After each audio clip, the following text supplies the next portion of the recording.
Waniliza nnyo wano ku mpewo ya Slave Jazz n'emikutu emiranga emusinza okubanga mutulaba amanya yenze King Smith nga bulijjo kubanga batuusako amawulire olugambo kalebule, but this time around this year nga tugenda tukula amawulire gano tukyagala nnyo okukola lugambo, twagala nnyo okukola analysis ngaffe twaddamu analysis abakalebule gye bali ba Gideon bamirundi simanyi tekinokulaati abo bakalebule bajja kusibwa ffe twakola dde etteeka twaddamu analysis netteeka tebannaliisa just still twetegeka okitegeera Jjajja Isma president wa blogger olunaku leero gwe tukyaziza ku mpewo era agenda kuba tubuuzaako. Assalamu alaikum warahmatullahi wabarakatuh. Waalaikum salaam. Muli mutya bali ku Slave Jazz ne cookie promotions abo bakuki bantama okiremba bayitako eyo nga beegira benakuwaza kumbe bayina mulabike nga abayina mulabike ng'enfuna yammwe kati temukyali bubiga luli olunaku leero tugenda kubatunula ebintu bingi nnyo olunaku lwakutaano mu ggwanga lya Uganda. Simanyi nti otulabira ssaawa ziri mmeka olunaku lwakumeka ne mu Uganda it's a Juma olunaku lwakutaano. So olunaku lwaleero tugenda kubatunula ebyadde mu wiiki yonna wiiki ne baddemu amawulire mangi. Tutandike endowooza n'amawulire g'okufiirwa kw'abayimbi abaali bagenda ku bivu kwali omukyala Lady Grace okwetuyiseemu kawo basaasireko nga goli president n'alimpa byavuddeyo n'ayogera. Mbasaasirako bonna abafamire ya Lady Grace mbadde simuwulirangako sina oluyimba lwe mmanyi naye waba omuyimbi bwe namulaba ate ku live band namulaba akakiripu kakadomu kamu nga liyali yalina talent kubanga ate kyeyali akola bawala bamu tebakikola ki tebakisobola regardless ntwala okusaasira famire ye n'obbagumya nti wa Katonda gye tuva ate ffenna gye tulikola ki gye tulidda naye nkubiriza abayimbi bonna bw'obeera oli muyimbi weeveemu omulimu gwe oguliise ofune emmotoka ogitwale ku saaviisi ofune omuvuzi nga tanywedde. Naye abantu be Uganda balina nnyo emboozi z'ekisiru naddala abayimbi nga bagenda ku bintu ebyo nti balina show bagula kuleeti y'ebbiya ne walagi ne bagaa simanyi Duncan Fire avuga oyo ne walagi n'atuvuga okuva e Kabale mpaka gundi nze natuuka sitegeera naye oyo simanyiraga Fire ategeere ki emmotoka oyo nonsense atuusiza abantu bangi ku ki ku accident. Otambula kiro emmotoka zammwe tezirina mataala tewagikoze saaviisi nkadde ovuga 2,000 ate mbw'ogenda kapeeka oluguudo luvundu okitegeera yes eriwo ogenda tolina kusala binyo olina vuga direct kati tiyasaze ekinnya neggwawo wishi mmotoka kibipapula bya mmotoka eyo. So kuggulira eyo lyennyini ni jjajja nga ggwe yatumye ensonga zino byavudde ne leeta nkayana nnyingi nnyo mu bayimbi okuli Alimpa okuli Abudumulasi ne Hassan Ndugga ekigembo kwa muno ino yabeetika n'abajja gye baali bagudde Kabenje n'abaleeta mu ddwaliro ewa e Mulago ensonga bagamba za byanfuna. Who is in the wrong golowooza ensonga zino omuntu yanakayanidde ssente muli yataasa obulamu bwe omuntu yenna ng'akutaasizza obulamu bakugamba abadde afudde bw'okola ki bw'olemala toyinza yomba accident negwawo nti okyanoonya iPhone ng'oli ali mu kutaasa omusaayi guva mu oba okyategeera iPhone. The thing is abantu abamu bakopi nnyo ku mitima nti newoolina okusiibira toyinza kukola ki kakati newe kiba nti Alex Ndugga yakuŋŋaanya omusajja n'amutwala mu ddwaliro n'amuggyako zonna ze yakola yes ne ku bibiri wali weetaaga ki sente oba bulamu kuba we wali ne ssente n'omulala ne weyandize n'aziyola n'adduka tewandimukozeeko kintu ki kyonna. So nze njagala kusiima Ndugga sigamba nti mutuukirivu ku bwavu obubadde bumuluma negye bamusibyemu South Africa tayinza kubanga teyakwata mu nsawo za muyimbi naye yes ati kugamba circumstance n'empoza gyawozaamu n'empa gyawamu accountability ekulaga bulazi nti ekituufu alina omutemu ogwakola ogwadde ebbali era kya justifyinga nti mmwe abambuuza nandikoze eki ku bibiri mwali mwagala bulamu oba mulwadde oba ssente meaning nti newemba nakozesaako kyali mu jurisdiction yakuyamba muki mulwadde and it is understandable that the public is behind him yes but Alimpa ng'oli mulwadde ng'okyalina morphine tebalina kusiba tuyinza kukola interview yonna tewali akutwala serious tewali But he's on the sick bed, busy ayogera. Yoba yavuddemu amannyo. Yenna tategeerekeka ayina kanula ku mukono kati ayogera biki. Okitegeera abamuggyako interview nammwe mbanenya. Do you think Alimpa is under some influence? Nedda ye already ku mutima gwe nti bakolera mu mbeera eri complex tewali yeesigamu ki munne. Industry y'abayimbi promoter producer songo lwayita teriimu trust. Okitegeera this is why ne mukazi we mukuveeri yagambidde okyeka batutte ssente ze nga n'ebyobulwadde tannabikola ki kasi ategeere nti oli mulamu because that's the type of business gye balimu asooka ku ssente yazikola ki yazitwala ebirala muwoza biki obiwulidde bapromota abayimbi bennyini mu kulya deposit kakati eyo mistrust ebalimu yemuleetera olowooza bamubye ki tayogera ssente mmeka anti ku nsi gye baba bafuuwa tebatera kuzibalirawo engeri gye baba nga akonekitinga ku kigulu kirala tebazibalirawo nassa mu nsawo yes naye kati obadde oyagala ki gwayimba ku myalo kapeeka waliwo ayinza okufuuwa miliyoni 2 ogiyise comedy store kati sente mmeka zokola ki zobanja byebyo ebyagwa ku kiri ekivubuka ekyali kiwunya kye bajja mwala bulunokke okijjukidde nakyambaza yambaza esuuti simanyi kyaddayo mwala okitegeera yaddayo dda kakati abantu n'oyo gulide okitegeera mu nsi okuyiga ekintu kyonna oleka n'ofiirwa you lose some you gain some you gain in the process ne bw'oba ogenze ku ssomero lyonna n'oyagalirawo ofuukirewo mawaggali likulema ne bw'oba ogenze mu bizinesi yonna n'oyagala olingirize ennyo buli kimu wekanga bizinesi eyo ekoze eki ekulemi kati njagala Alimpa akkakkane atwale obulwadde awone kuba agenda tutwala akabanga kawanvu wakamaliriza Alimpa ng'olina okuyiga amadinda ate okutambula kwakati twalabako omuyimbi Palaso nga performingira mu katebe ng'anuuse vivi ate ayinamu ssente bamujjanjabiramu ekike wano nakasero Alimpa yagenze waabali baawo ali wano sigala take time kitegeera kakati munnange olina okuyiga amadinda intervention ya Abdulmulas mu nsonga zino ejjiramu wa nga ye Abdulmulas kwatwa Mama Fina it is viable Mama Fina muyambi era yali ayagala nnyo Alimpa from day one najja n'amuyamba n'awayo n'akaseete of which awayo miliyoni 2 neri n'awayo akakadde ku bali abayimbi abalala but intervention ya Abdulmulas tulowooza anoonya linnya tulowooza anoonya kambaka tulowooze muyimbi wakadonkamu afaayo eri bali kyenkugambye nti embeera yaabwe eri complex tewali atrusting eki munne so every situation you can use it either way do you get it kati ono yakyuzinze twalako eri nti tulage embalirira bafune ki comparison yawo era yafunise kubanga era kituufu Abdulmulas yayimba dda erinnya ly'amaanyi naye mu kadonkamu aliwo ssaawa zino takola ki taliiwo mu pikica kati ate kandugga toyinza keteekako mu kadongo kamu akamala okuba ekivulu ne kiwuuma nkugambye byakika bye bimutawanya ne bawalukaga tebasobola ndugga tekanaawe walukaga meeyo omulamba anti waliwo music as a business waliwo omuyimbi obuyimbi kati nkugambye banalizingemu ensonga music as a business n'omuyimbi n'omuyimbi adiwaaka waliwo omuyimbi adiwaaka era gundi yabadde babyogerako abayimbi abali international tukatulaba Davido Mr. Easy Patoranking abo ba business musician kola mukasimbi invest they do kitege kati waliwo abayimba batu baba muyimbi ayagala kuyitibwa legend kuwulira bulungi kitegeera waliwo ba hardwork ba Wizkid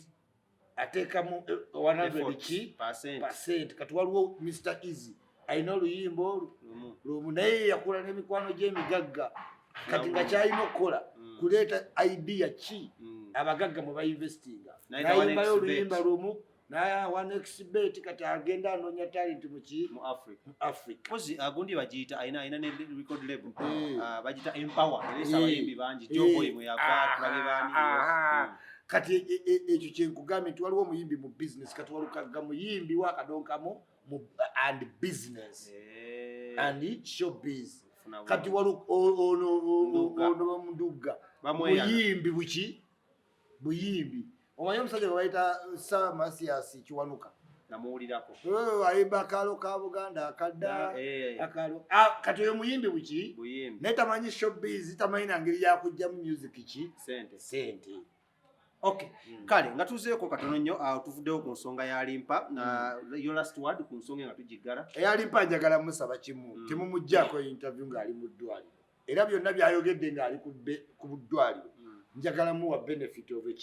doubt nti byayogerako naye yennyini is under the influence of drugs. No kuba kati olaba omuntu oli ku kitanda asala kiripu ya Kasuku gye yayogedde n'agisaliramu wali wennyini najja n'akulaga nga ddala oli ku ddagala. Ne president obadde okumala ebbanga ebintu bino ddala kituufu biyinza okuba nga birimu eddogo okusaddaaka. Abayimbi ba wano bonna they are not God believers kuba tebamanyi kye babaagalako. Buli w'obeera nga tomanyi kye bakwagalako obeera owanka buli muntu wagaa tugezeeko kino okola ki ng'odduka kati tibbo tebayinza kwewala byawongo okitegeera shiriki kati all those factors are constant era kituufu bazoba yagenze ku kizinga n'enkima kubanga amuwaako lipooti gyali si Kasuku akuwa lipooti biki speech kati gweokulumba Kasuku kiri unfortunate gwolina kunyonyola wajja n'enkima oba tewajja naye kubanga ye alina recording ya 6 minutes teyakola nsobi n'omuntu yamulikodinga nga nnyonnyola ebintu ebyo. Abayimbi ba wano bonna bali ku byawongo kubanga tebamanyi kye babaagalako tayinza kuteeka kati wirinwajja ayinza okubuulira engeri gye yajjuzaamu cricket bupati buno obuntu wapi ate nomala ogijjuza ate ne bagoba ku entrance ey'Emitwalo 2 sente zaali za promote anti kyekugambe nti oba tomanyi lwaki oyina ekintu ekyo. Yes. Okay. Awo nga tuvuddewo another breaking story eyazze wenawena mu Uganda mwakitegeddeko tugenda kwogera ku general full general right now tujja kuba tutumamuko tunyonyemu 4 star kitegeeza ki ne 5 star kitegeeza ki nga tugenza mu nsonga zino naye nga omukulu MUHOOZI Kainerugaba right now is a full general mu ggwanga lya Uganda era nga yamutikidde bamuyita General Yoweri Kaguta Museveni. Kino kyayongedde okutuusa bajenerali 8 okujjuza ennamba y'abajenerali 8 oluvannyuma badde bakendeddemukko naye kati baddamu ne bakyuka n'omukulu Major Lieutenant General naye mutumiddeko gwe bawadde Muhanga commandant for so no mukwano gwange mutabani we namukolerako ebifaananyi n'asiima so nona agala bakola ebifaananyi mujje ku Kili Montage Studios kankayiseo mbagire mbakolera ebifaananyi jaja president soka twale congratulatory message eri omukulu General MUHOOZI. Abali mu bintu bya MUHOOZI twali twakiraba nti kati abuzaayo ejjinja limu tugende ku next journey kuba tulina gye tulaga palapase wanjawulo ku actions rewind palapase eno journey petwakimanya nti one time kati Lieutenant General kati alina okuba general kubanga ogenda ofuga eggwanga toyinza kujjanga oliko incomplete muki mu sekiti kyova olabanga beesigye obwa president bwamulema nga basejjusa bajjeno baga oyagala gyogala jeno kimanyi jeno okukuba jeno bakuba bataliyoni namba okutuuka ku jeno omu so jeno ya highest rank esembayo kati woba ogifunye kitegeeza okomandinga air force okomandinga land sea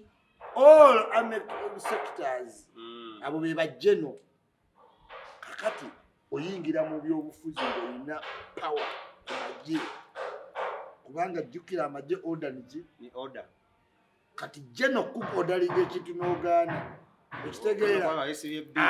oba owedde naawo kati wojja ng'olitayalinga from public service kati yalitayalinga almost kubanga bajjeno omanyi bakola mirimu ki ayina ekyangeri era wetugenda okugenda kakati ye nga MUHOOZI then ayingire mu general service kati yegatte mu tiimu y'emugito ng'emaze okutalaga ekyalo kyonna Uganda yonna kati ateeke mu retirement eri bamute ajjen ng'ate olwedde general destination yammwe yeriwa Entebbe mu ntebe oba magere mu ntebe entebbe mu ntebe magere biveeko naawe abali ku bya Ukraine banoonyi ba scrap mu Ukraine. Yes. President. Ate kulimbye. Tudde ku ntebe mu ntebe. Kati eyo plan omulabi w'omugiraasi gy'olina okukola ki? Okulaba. Nti Museveni omutwekiti azimba kapasite. Jjukira tayagala kulabikanga ateekako obuteesi omuki? Omwana. Okitegeera? Kati zino tweet z'olaba Muhoozi zatandika okukola ddalu biraga nti kati ndi mu charge. Mzee kati ddala ndi muki? Tekina ngeri kibakuba, is it part of the plan? Kyayambye mu diversion nti senga Museveni yakedde nga olunaku lulina omuntu Muhoozi ali promoted. Senga tomumanyisa baagulanye. Senga ali ku Twitter bannange international community mujambi era bannange tuggwawo enseweddewo. Hakati laba tweet zino we zijja. Ziringa yazikoze intentionally kuba zabadde sarcastic era akimanyi zijja kuggwera mu apology. Kasuka tweet bawugule bonna ba elite badde ku tweet bagenze okukomawo e Kampala appointment letter ng'efulumye. Kati ate nga ne Kenya ne mba mwagalo yomba diplomatically Uganda bemaze obbetondera bwe mudimotinga. Okitegeera kyabadde nga create a reason to demote you same time promote you. Kati abantu bagenze ova ku tweet ze Kenya okutegeera ate ya promotion nga budde bugenda ate promotion ate nga waliwo ujjukira bavude ku tweet e Kenya abandize Uganda ku promotion nga ate waliwo ne demotion nga waliwo ebintu bibiri promotion and what demotion. Kati ne bali how can you fight two factors? Kati ne bali muteka country bajagala otherwise senga Museveni yamu promoting lulwe kwa ba promoting abantu banga kirireya. Okitegeera now tebafunye budde butuula mu nsonga ya Muhoozi naye balina gikola ki? Kakati bantu bodde bali mugamba parliament economic recess to discussing ensonga yani kati ate bw'ogi discussing now eba tekyakola makulu kuba bakugamba is no longer commander land forces. Ate bwe weesibako ennyo bagamba naffe twakitegedde kyova olaba twamuddimo okategedde. So this looks like a plan laid out but kubanga olaba tweet ezo Muhoozi ate bwe yamala ozikola yamala n'akala sarcastically nti ajogedde ne muzeeyi nkya wajja bbaawo ku announcement kwegamba Muhoozi yakimanya byonna biri orchestrated.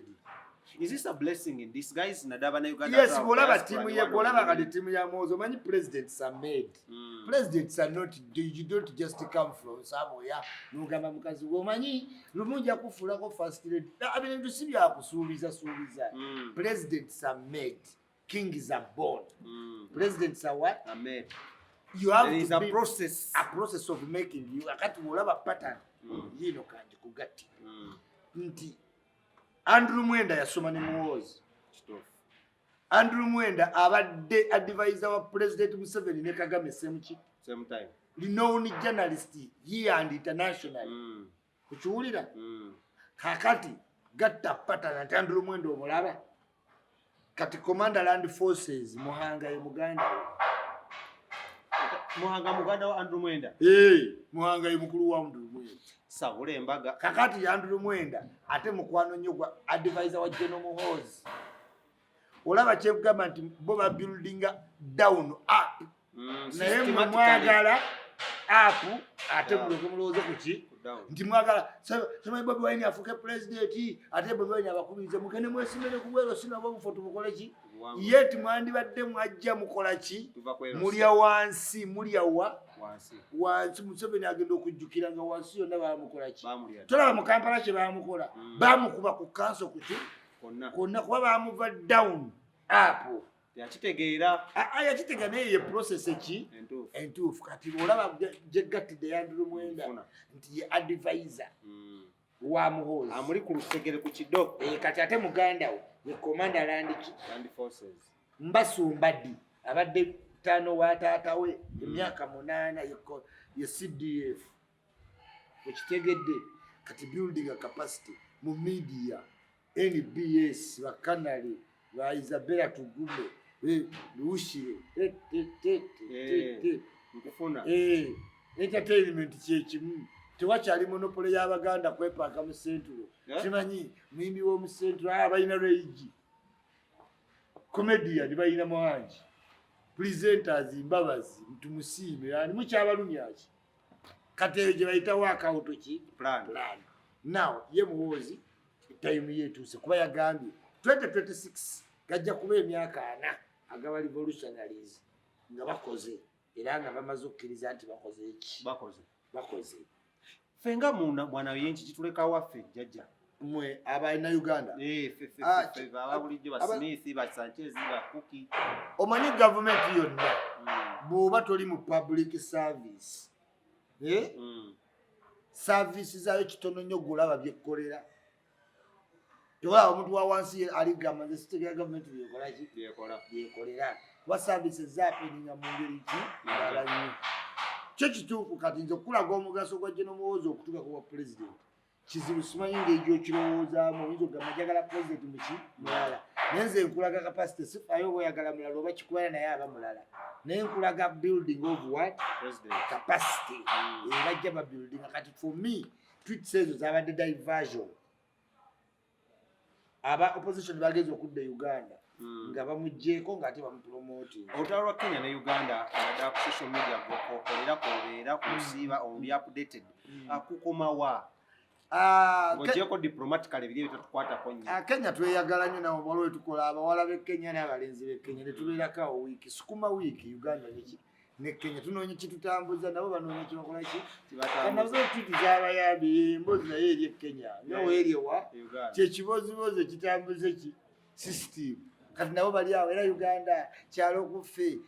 naye nga mu combat Kenya ekimanyi tetusobola mu combat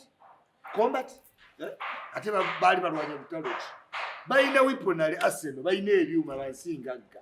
naye ne America erina ebyuma okusinga Vietnam naye America erina kyemanyi ku Vietnam combat obusajja gezo olinye ku ttaka ku ground owulire Vietnam Cambodia oba basinga ebyokuki ebyokulwanyisa kanave gye tugamba Kenya nti Uganda tutye Kenya emaze ebbanga nga Al-Shabaab bagitawanya bagikubira ne Westgate naliyo nali nkyasoma nosoma yalema ogenda wadde okudominatinga Somalia ani ali Somalia Uganda ani ali Congo Uganda ani abadde Rwanda Uganda Burundi Uganda Central African Republic Uganda kati Kenya yagala tugamba ki mu combat tuli babi ekyo kyo Kenya ekkirize mulife don't run ku Uganda ne Kenya ani mulife Kenya ye mulife of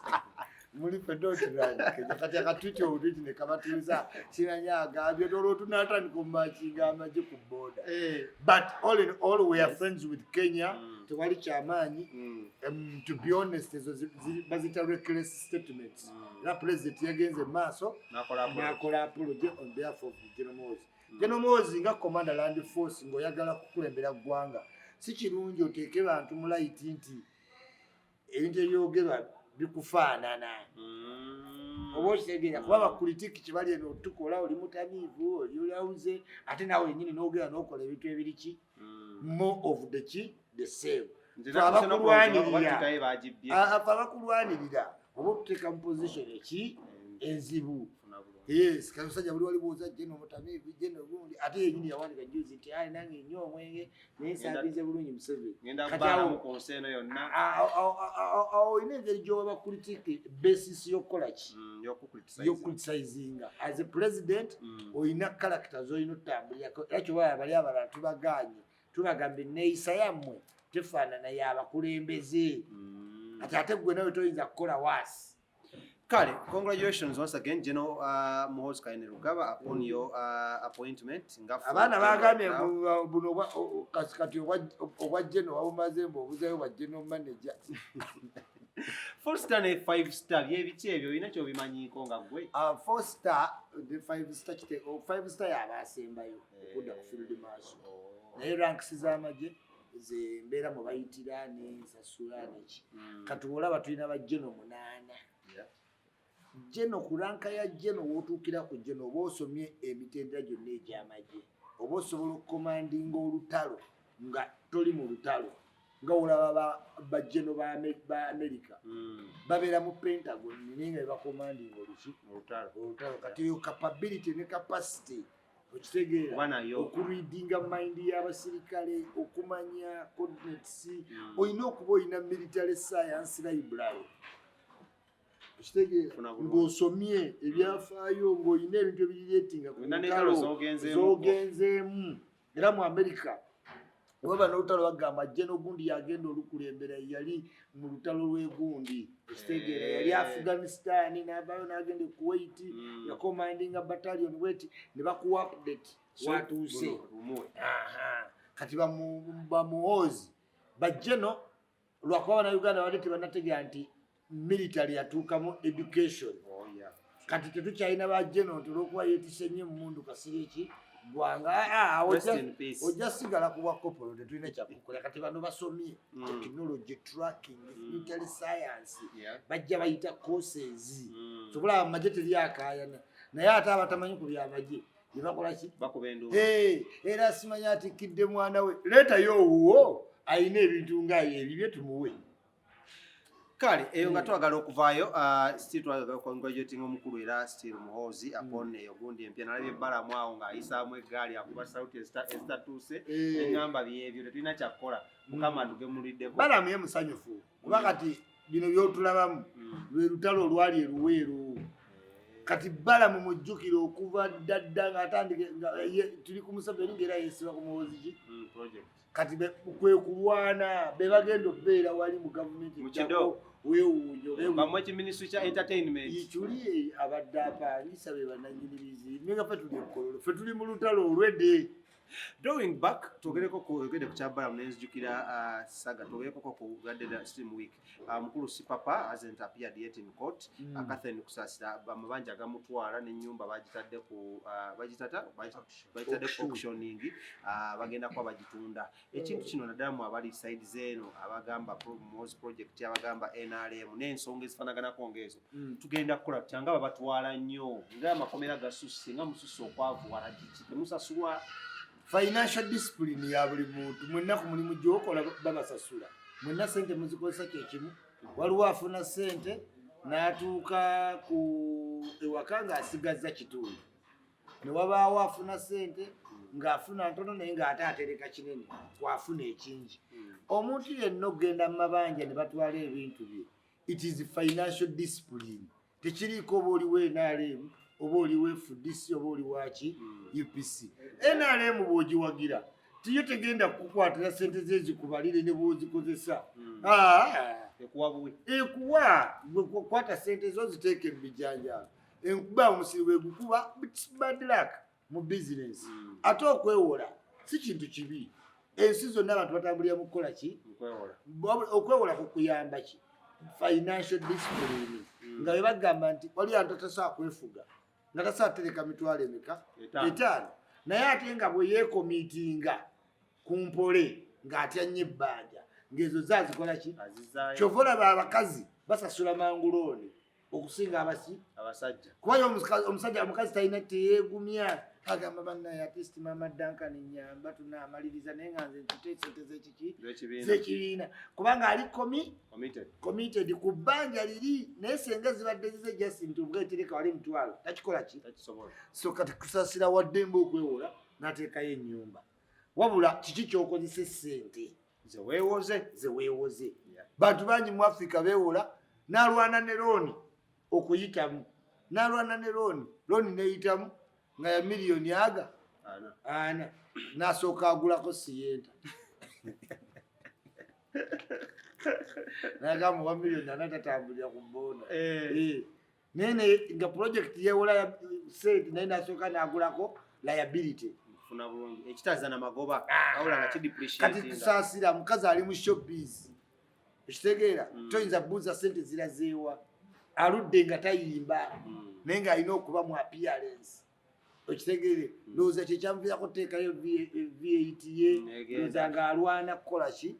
kudda okwejjako bino mbeera bweti musaasira naye ekyo tekiriiko nti oba oliwo NRM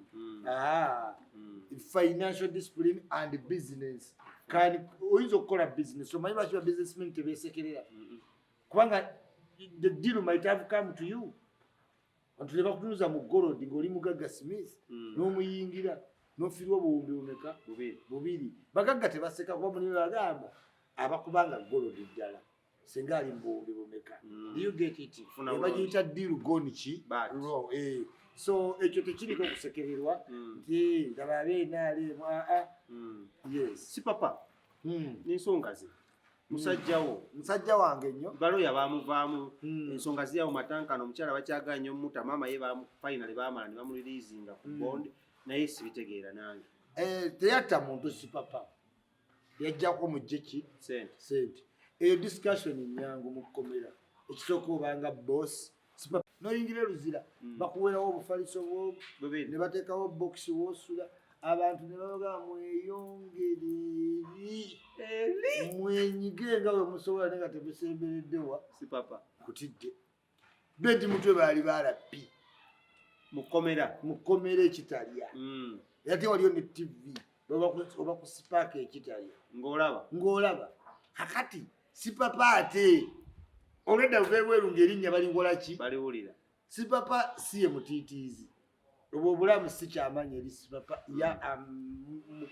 mugumya naye olwedda ekimanyi nti ate mugumu nnyo n'okusinga ffe abali wabweru ne stress kubanga kati gambye emitwalo 42 ofunirawo obwakatikkiro oyo kasi papa ali emmere y'ebweru buli gwayagala amulaba wangi taata n'akulira amakomera basajja kati amanyi ku si papa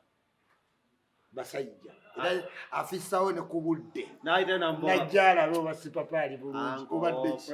ki amateeka ago gaba gafugira oli abamusiba tulwaki obumulambulako yes nkubuulidde kati kajubi omumanyi yava mu prime minister's office mujjukira agoba abakozi buli lwa mande n'ali ku routing abape mwino reporting eruzira mubadde ki mu meeting luzira tewakyali makomera ago gabbonyaabonya kuba omuntu abeeruzira n'afuluma enkya n'afuuka ekirala Moses ali bamusiba yakulira amakomera internal affairs kati ekulibwani ani wa internal affairs si Jejodongo Jejodongo ye wa minister of internal affairs utafiire butafiire babasibasiba dda banamboze you get it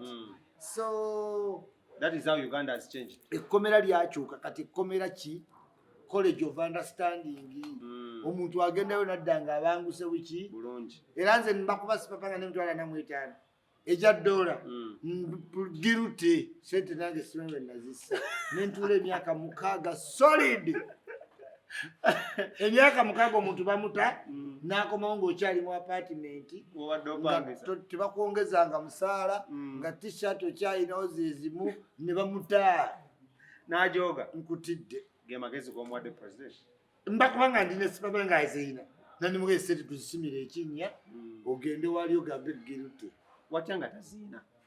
anti bw'aba taziina era bamuwolesa abeere free yes kubanga tewali kiraga nti azirina siriyo namba ze baakebera siriyo namba obusudaani zakolaki kubanga basobola okutegeera dollars waliwo kyetuyita financial af something authority esobola okutegeera siriyo namba za dola ne bamanya zino zesudaani zino zabadde omusudaani ye wali omulabyeko biri byangaba allegations zigamba muno birimu abanene mu gavumenti temuyinza obutaba gwe oyinza okumanya omuntu alina emitwalo 45 mu nnyumba egya dola gwe odbanga byomaze mu Uganda olina ennyumba gyomanyire mu emitwalo 45 baŋŋambeewo gyezirina kati bano abaprovidinga security ba VIP eri tulaaka layini bagimanya ne baleeta explainable waabwe kati weguba gunaatera obbakuba they sacrifice you kati si papa omunyeza aliwo omunene ate agenda otegeerekeka ne balooyo ova mu musango simu muguveemu waliwo ayagala omulabako awo embeera egira ekola ekkakkana tekkakkanye kantule ekyabiriko bw'aba taliiyo mu kkomero olina woomanyi alright kale eyo nga tuvudde omanyi Uganda Museveni avayo munagamba ki Uganda kitandise okukola ki omunyumira nange kyeka ki Uganda kitandise okunyumira when we are doing such analysis naye ebintu tubikola so that osobola okuyigamu n'otegeera obenga n'amagezi agalaba ekiri mu giraasi bw'oba tomanyi kulaba kiri mu giraasi kwata olupapula lusiigeko ebizigo weeteeke ku ntumbwe ky'onoolaba kyekyo kye tulaba nga tuli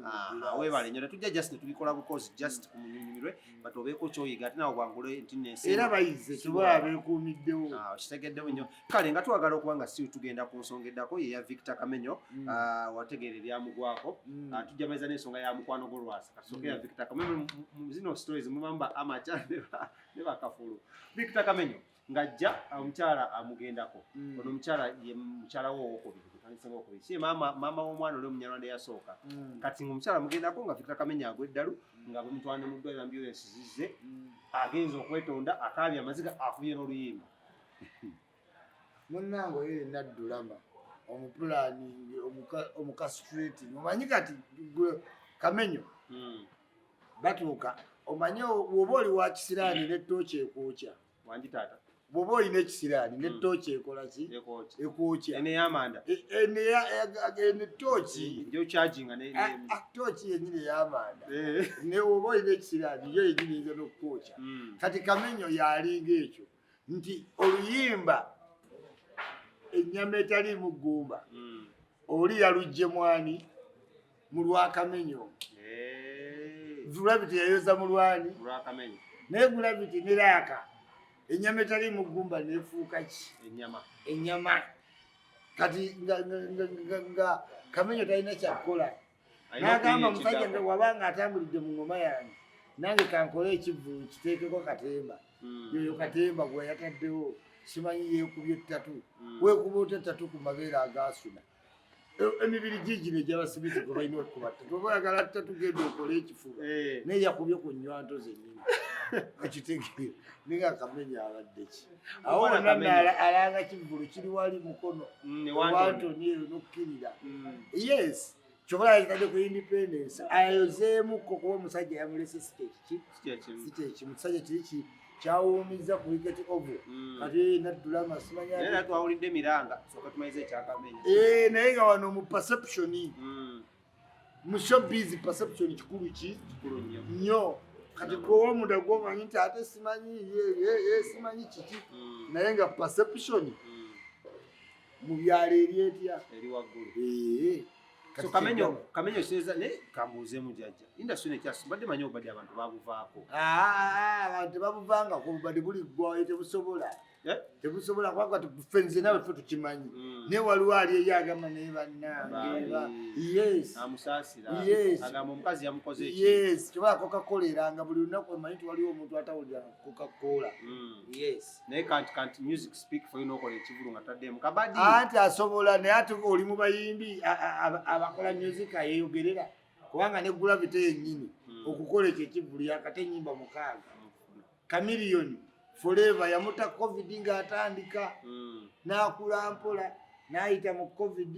najja kati gwagenda okukolamu ekivulu nga kubanga mujje oluyimba olwo ayina n'obutata lulala naye Gravity ataddemu awo simanyi Chilling with Big Boys simanyi ennyama simanyi kapa okitegeera so kikulaga nti bonna tebalina longevity mu music bakola music just wakaki wakaseera actually awo wenyini waddewoko another propaganda ebaddewo allegations wadde zitambula ku nsonga ya Chameleone ne mwana mulenzi Gravity omutujju Gravity agamba abayimbi bano abanene bave mu music bagende balime bo badde abayimbi banene bagamba tetukyali mu nguliko era gwanga mujje oluva mu America activation zitandika bebe kulu lwaki olaba obukubagano obwo buva ku ki obukubagano ntawo nayagadde nnyo Gravity nti babebe kulu ekyo kyebakola ba Shanks DVD bakamyuno ekyo kyebakola ba Emplorando ba Mentoni Sama disregarding him naye nga neoba okimanyi tomukola ki tomusinga so kweyo part Gravity mwagala kuba music yeetaaga kibuli uno Kenzo yaleta music w'okwegayirira abantu simanyi bambi na music industry nekola ki negwa abayimbi buli ssaawa simanyi we must unite uniting nani gwova naye mu lubuto lwa maama wo survival for the fittest music alina okubanga ali mu tempo kibuli yes tosobola kibuli vaayo naye ne baleeta simplicity buli aliwo support us Ugandan artists yes unite with you uniting nani olina ennyimba ze ziyuniting abaki abayimbi Davido bagambye akolagana ne Wizkid naye ennyimba zaabwe zikuba ne batukanga buli muntu alina oyita munne ku stage yes Nicki Minaj bamuteka ku ngoma yemu ne Kadibi balabagana yes so when you make a music you will unite nene bagenda ngagamba simanyi let's unite abagudde ne bayingira mulaga w'ekirokole bamikuwaini simanyi ye Katonda simanyi omwaka guno oyo tokubye nnyo yes olaba ne Bobi Wine nga ali popular era miko ndo mulaba ku posters omanya yanga mulo yasingo yimirira ne Bobi Wine mugamba ayimbewa abantu kala abanuku bajje bamulabe nabo tebajja Uncle, President Isma, twagala omaliriza na lastly mukwano go Lwasa yagudde ku nabe over the weekend era weekend ade nnyo mawulire ekireese olutalo between investor mu music n'omuyimbi. Right now ensonga eriwo kamwemu ko ka recap Lwasa agenda okwagala okwasa okwanjula mwana muwala okukyala makaga mwana muwala manyiddwa nga Vanessa onabaddeko music industry eno for a long time twamuyaka Aziza Bafana ng'akyali ne manager Roger ng'era mbuya mama wa mwana wa Aziza Bafana kale mama wa mwana wa Aziza Bafana then tumulia ntatia sako na Jackie Wani wa John Black namuteka ne mukayimba Vanessa kwagala John Black ataiza butayimba koyo Vanessa John Black azinda mulaba akomanga wa mwana mutu mutinya kati Vanessa chaite chiza butamukuba bimyanso bisabye n'atakiyimba Jaiza utachimba kasada. So katotalo oliwo aweba Martin Black yawe balamye yalufude void na de bali. Lwasa versus Tujite Love Trial. Lwasa Vanessa Aziza Bafana. What is your take? Lwasa chiri kamera zino ziri funny. Nti bozetekako. Tezimanyi nyaza. Okay. Tezimanyi bana. Tezimanyi mukyala wo ziyinza okukola ebintu n'olowooza tolina nnyazaala tolina nabaki nabaana nabazadde naye bw'otuuka ku bantu kamera bezikoze ebintu ogera nga tebali humanious ki ennyo kati Lwasa yagenda n'asala image enyimpi nga woolaba abantu bonna zze bagamba nti mu industry eno ya showbiz image ye erimu etya okitegeera bantu bagenda bagiyingira ne tutumu noddamu nga tomulaba kati Kayima aliwo Ata Kayima. Yale yapolota mugambo. Angamba wane Uganda yazete Kayima kati mazine gakolodinga. Kati ya inononya abantu ye asitule ku mwana we yekube ekifaananyi because olina okusala image empanvu. Okay. Kati mama Fina yasala image ya kuyamba. No one can take that away from her. Era buli wabula amenyese bali mpa abeera kanga ali ati. Ngati wakyali bantu balina bizibu. Kuba brand ye betuule mabega oluwulira nti alimpa amenyese n'agiringirawo okuva ebulenga takubula paka mulago kuba yakola brand bagiyita ki kuyamba si papa yakola brand yaki mugagga ayina olabikira mu bintu nga birimu okuwaayo kitegeera ajamisi kiguudu mugagga waki wa Kampala kati either abeera ku kintu oba takibeererako ki ddala naye wamanya nti akiriko amanya agenda spendinga big wamulaba mu covid miliyoni 2 nga buli muntu ali mu kuyaga n'awaayo bimeka 5 naye andibadde asobola ozesigaliza naye erinnya lye lyenkana kyowiki obunene kati balwasa bayingira mu geemu eno naye nga tamanyi kyennyini kyatambuza si buloga okitegeera si socialite ye mugagga yekka akyanywera ku ccupa okitegeera tajja genda mu basampo ku bazali tebamutegeera basheera gasumba kati n'abeera big coat between rock and hard place n'asalawo atwala omugagga we Masaka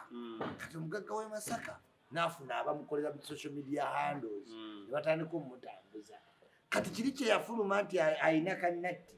bali ne balabuka ne bagamba eno layini yenyangu y'okukola ki y'okukwata mufunye anobye badde ngenda anzibye adduse naye olabye olugero bwatu waluluka ojjukira yabadde yeekubye wano ekipande mujjukira omuwala nga batulesinzewo ne bagaa nti omwala yeekubye tatu ya Lwasa ne bagamba eyo tracing si tatu era nayo yali amuyingiza kati waliwo TikTok bawala bangi abasobola okufunira following ku ki ku Lwasa ku saga ya Lwasa kati wogera n'okebera ku Vanessa essaawa zino waba yabadde n'emitwalo 5 ku TikTok kati alina 7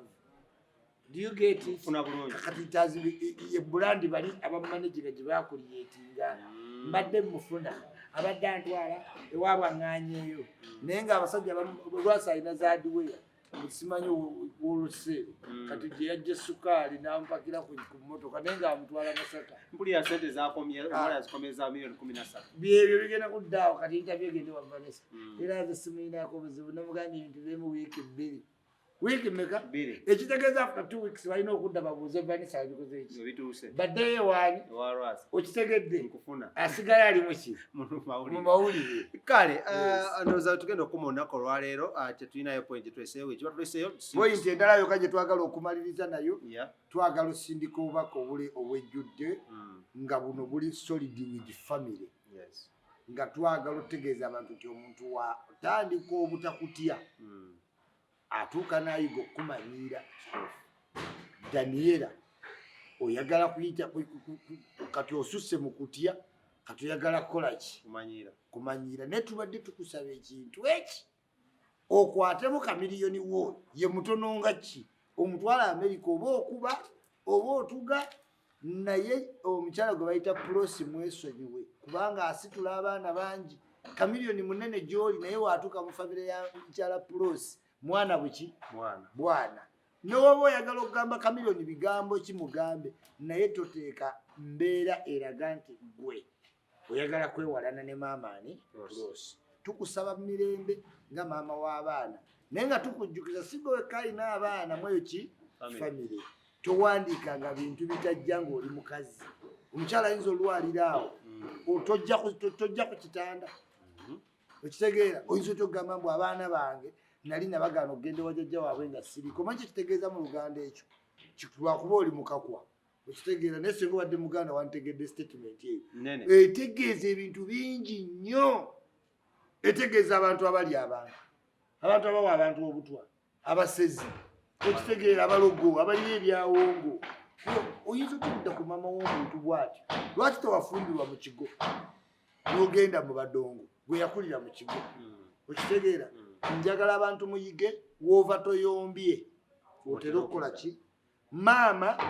n'omukazi gw'oli wasa tebalibeera ku peegi eki yemu wabula buli muntu osobola osalako okubeera okumanya wookola ki Daniela amanya w'olina okukola ki kale tweyanza nnyo pulezidenti Isma wababloga mu nsi yonna mugende ku Facebook ye mufollowing jjajja Ichuli mwani TikTok ate mwanjagadde nnyo abaali badduka ku Facebook bennagobako ne badduka Isibe Godfather kyenkoze abo TikTok olundabako ne baga lumbuye yakima kyeno Gasiya ne Godfather Ichuli najja buli lunaku manyi bakola bonna batubuulire wagenayeko mangu eddakiika emu bamanye nti ono jjajja muzibu mitwalo 5 mugumu 51 nakagenda ku TikTok ate ofollowing abantu 10 bokka yes tuli omuyita mmere malaga ku following kale wetu tubadde ade ku promotion thank you so much nama ade ku Celeb Jazz nama mwebale nnyo tujja kutwabagamba every week kweta deep analysis nga tuline jjajja Ichuli